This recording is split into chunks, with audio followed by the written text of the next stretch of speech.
Isang aerial sports competition na sumubok sa lakas, flexibility at creativity ng mga atletang Pilipino ang isinagawa kamakailan sa Carlos P. Romulo Auditorium.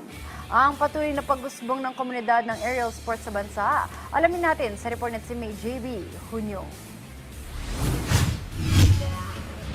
Gravity-defying stunts at graceful movements. Ito ang hatid ng aerial sport na ginagamitan ng flexibility, balance at coordination. Kamakailan lamang ay ginanap sa Carlos P. Romulo Auditorium ang ikatlong edisyon ng Coach A Cup, isang aerial silks competition na nagtitipon ng mga atletang Pilipino at ilang international athletes upang ipamalas ang lakas, galaw at teknikal na kahusayan sa isang natatanging disiplina. Pinangungunahan nito ni Janice Velasco Guwenberg na kamakailan lang ay nag-uwi ng gold medal sa Pole Sports and Aerial World Championship sa Budapest, Hungary.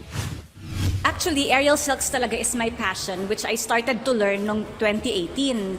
So dati, puro mga recital lang until eventually parang medyo lumakas yung competitive spirit. Ang problema, nagkaroon ng pandemic, di ba? And then madami akong mga aerial friends, parang gustong-gusto na nila maka-experience ng competition na live. Ang Coach A Cup ay nagsimula bilang kompetisyon sa isang maliit na setup bilang 7 lamang na atleta na nagsimula sa tahanan ni Janets. Ngunit ngayon, isa na itong international competition na may 35 competitor mula sa Pilipinas at iba't ibang bansa sa Asia. Kasama sa mga lumahok ang mga atleta mula Phuket at Bangkok sa Thailand, Singapore, Ho Chi Minh sa Vietnam at iba't ibang lugar sa Pilipinas tulad ng Davao, Bacolod at La Union. Binigyang diin ni Coach Janice na ang aerial skills ay hindi lamang performing art kundi isang sport na may malinaw na technical basis mula sa lakas, flexibility, balance hanggang sa execution at discipline. It's altogether a circus act. Para rin siyang art or dance, pero para rin siyang sport. So like me, I see it as a sport.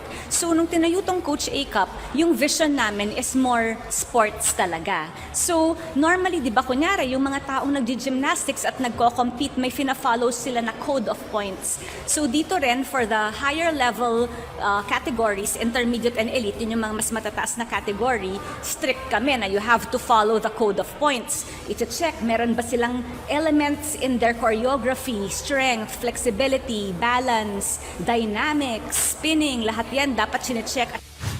Para kay Coach Janice, malaki ang potensyal ng mga Pilipino sa aerial sports dahil sa natural na flexibility, grace at determination. And feeling ko tayong mga Pilipino bagay na bagay dito kasi naturally maliliksi tayo. Tapos naturally meron tayong sense din of grace sa mga movements na kailangan ng grace. Tapos hindi, 'di ba minsan may mga ibang sport na kailangan mataas ka para may advantage ka. Ito ano man ang height mo okay lang. So that's why I think bagay ang Pilipino dito na may chances talaga to win lots of medals in international competition. Habang patuloy na lumalawak ang aerial sports sa pamamagitan ng Coach A Cup, umaasa si Coach Janice na mas marami pang atleta ang mahikayat at mas marami pang aerial athletes ang magrepresenta ng bansa sa international level. JB Hunyo para sa Atletang Pilipino, para sa Bagong Pilipinas.